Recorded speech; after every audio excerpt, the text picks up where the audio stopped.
네, 한덕수 대행의 지금 그 파이낸셜 타임즈 인터뷰와 관련해서 많은 분들이 말씀을 하셨습니다만 매우 심각하다고 생각합니다.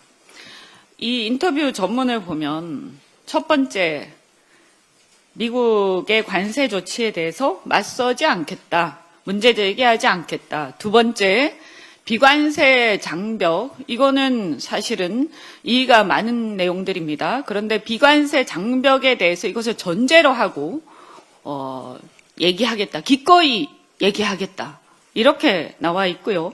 그 다음에 세 번째, 방위비 협상에 대해서 얘기하고 있습니다. 그 다음에 네 번째, 자신의 출마에 대해서 얘기하고 있습니다. 이렇게 네 가지 테마로 아이템으로 되어 있습니다. 저는 한덕수 대행이 정신이 나간 게 아니면 어떻게 해서 지금 권한대행의 자리에서 어쨌거나 지금 대통령 대신해서 그 자리에 앉아 있는 자가 장관 2명이 협상을 위해서 지금 출국을 앞두고 있는 이 시점에서 이런 얘기를 할 수가 있습니까? 저는 매우 심각하다. 자세하게 좀 말씀드리겠습니다. 맨 앞에 보면 South Korea will now fight back against US tariffs 이렇게 얘기합니다.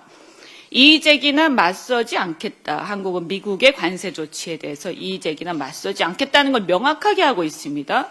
스스로 무장해제를 협상도 하기 전에 하고 있습니다. 이 기사는요, 미국 백악관 USTR 상무부, 재무부에서 인지를 할 겁니다. 파이낸셜 타임즈는 매우 유수의 그 경제지입니다. 그런데 협상 시작도 전에 미국 측에 한국의 최고 책임자는 이미 양보할 준비가 되어 있다는 공개적 메시지를 주는 겁니다. 협상력을 심히 약화시키는 겁니다. 분명히 밝혀두지만 우리는 한미 동맹의 중요성과 한미 간의 경제 협력 등 우호적 관계 충분히 인식하고 있고 인정합니다. 그럼에도 불구하고 우리는 대한민국을 대표하는 그런 정치인들 또 정당으로서 당연히 국익을 최우선으로 해야 한다라는 것을 분명히 밝혀둡니다. 그것은 정부 관계자도 당연한 일입니다. 우리 대한민국 정부가 대한민국 국민, 대한민국 국익을 우선하지 않으면 어떻게 되겠습니까? 이것은 동맹국이라 하더라도 당연한 것이라고 생각하고 우리가 친미라 하더라도 국익을 팔 정도는 아닙니다. 국익을 수호하는 친미여야 한다. 다시 한번 밝혀둡니다. 그래서 또 뭐라고 하느냐? 한국전쟁, 원조, 기술 이전, 투자 안전보장 등을 미국이 지원해줬다. 그리고 오늘날 한국의 산업, 경제, 문화, 부축적 등이 미국으로 인해 가능했다. 이런 걸 강조합니다. 그래서 한국은 미국 측의 조치를 한국이 맞설 대상으로 보기보다 윈윈 솔루션을 찾을 것이다. 또 이렇게 양보하겠다고 미리 얘기합니다. 지금 이게 협상 국면에서 이렇게 얘기하는 거기 때문에 매우 심각한 겁니다. 그래서 트럼프 대통령은 뭐라고 그동안 주장해왔냐? 그동안 미국이 베푼 모든 것에도 불구하고 한국이 불공정하게 자신의 몫을 다하지 않았다고 트럼프 대통령이 계속 주장을 해왔습니다. 그런데 한덕수 권한대행은 그 얘기를 그대로 반복하고 있습니다. 즉 트럼프의 주장을 정당화해주고 있는 것입니다. 대행은 상호 무관세인 한미 FTA도 불구하고 25% 상호 관세를 부과한 미국 측의 조치가 문제가 있다라는 이의 제기는 전혀 하지 않았습니다. 우리가 아무리 우호적인 얘기를 한다 하더라도 문제가 있는 부분들은 분명히 지적을 해야 합니다. 그런데 이 지적은 전혀 하지 않고 있습니다. 그리고 또 뭐라고 했느냐. 여기에 보면요. 하도 기가 차니까요. FTA 기자가 뭐라고 하느냐. 한국 관리들이 FTA에도 불구하고 25% 상호 관세 부과에 당황했다 이렇게 얘기를 하죠. 뭐라고 나오냐? dismayed라고 얘기합니다. 한국 관리들이 당황했다. 오죽하면 FTA 기자가 이렇게 표현을 했겠습니까? 그러면서 자동차, 반도체, 제약 등 품목별 관세 우려한다라는 설명을 기자가 씁니다. 기자가 이걸 들으면서 얼마나 기가 찼겠습니까? 또 그 다음에 두 번째 비관세 장벽에 대해서 얘기합니다. 여기서 너무나 심각한 얘기가 나옵니다. 한덕수 대행이 뭐라고 얘기를 하냐면 비관세 장벽에 대해서 얘기를 하면서 자신이 이 문제에 대해서 비관세 장벽에 대해서 충분히 양보할 어쩌면 여기에 대해서 이 많은 문제 이런 문제들로 비관세 장벽의 문제들 그리고 그것으로 인한 어떤 그 협상의 결과로 인해서 아마도 어떤 산업들에서는 그 문제로 인해서 고통을 받을 수도 있다. 이거 한국 얘기하는 겁니다. 한국의 산업들 얘기하는 거예요. 그럼 뭐예요? 비관세 장벽을 우리는 인정을 하지 않고 있어요. 그리고 비관세 장벽은 미국도 이렇게 따지면 보호정책, 보호주의, 그리고 산업정책, 미국은 없습니까? 지금 바이든 정부 때 IRA법이라 이런 게 다 사실은 보호정책이고 산업정책이에요.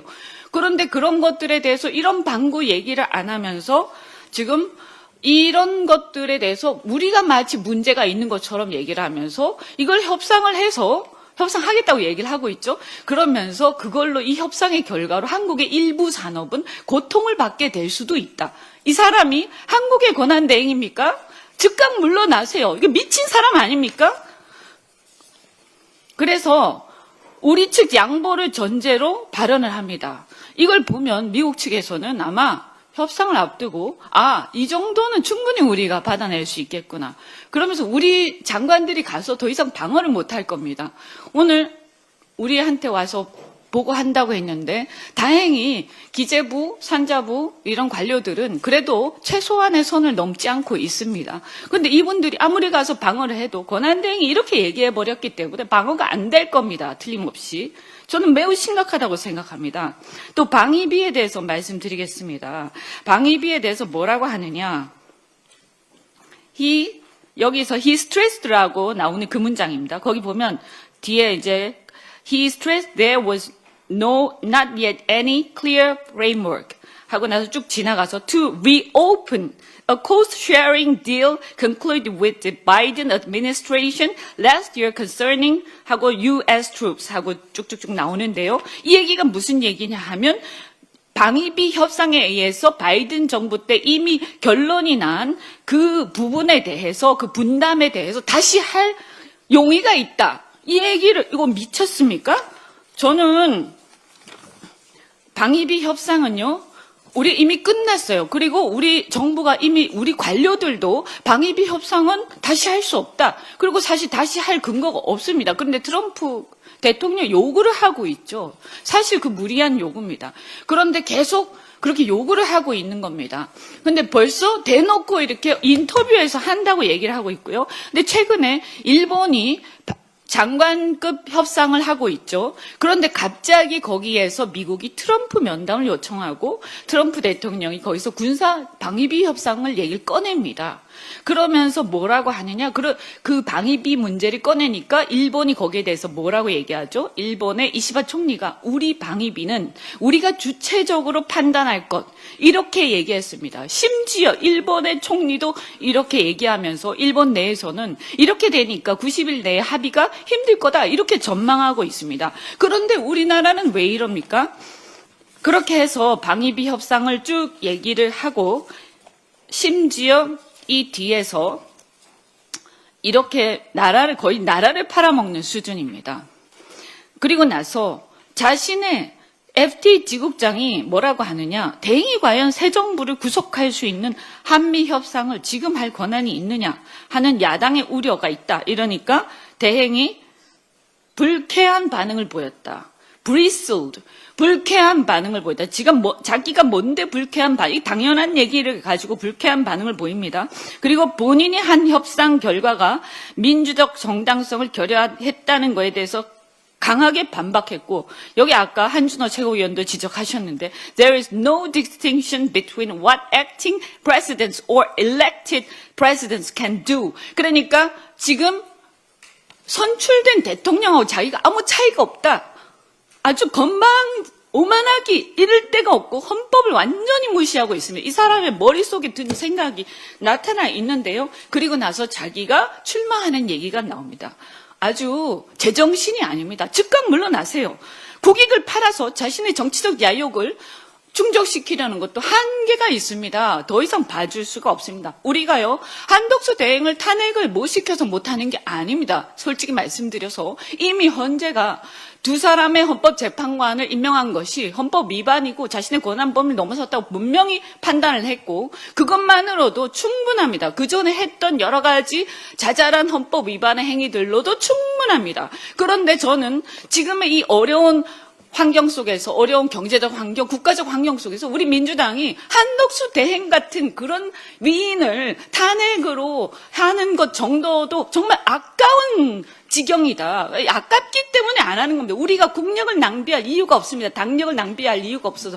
그래서 안 하고 있는 거지. 못해서 안 하는 거 아닙니다. 정신 차리고 즉각 물러나십시오. 이상입니다.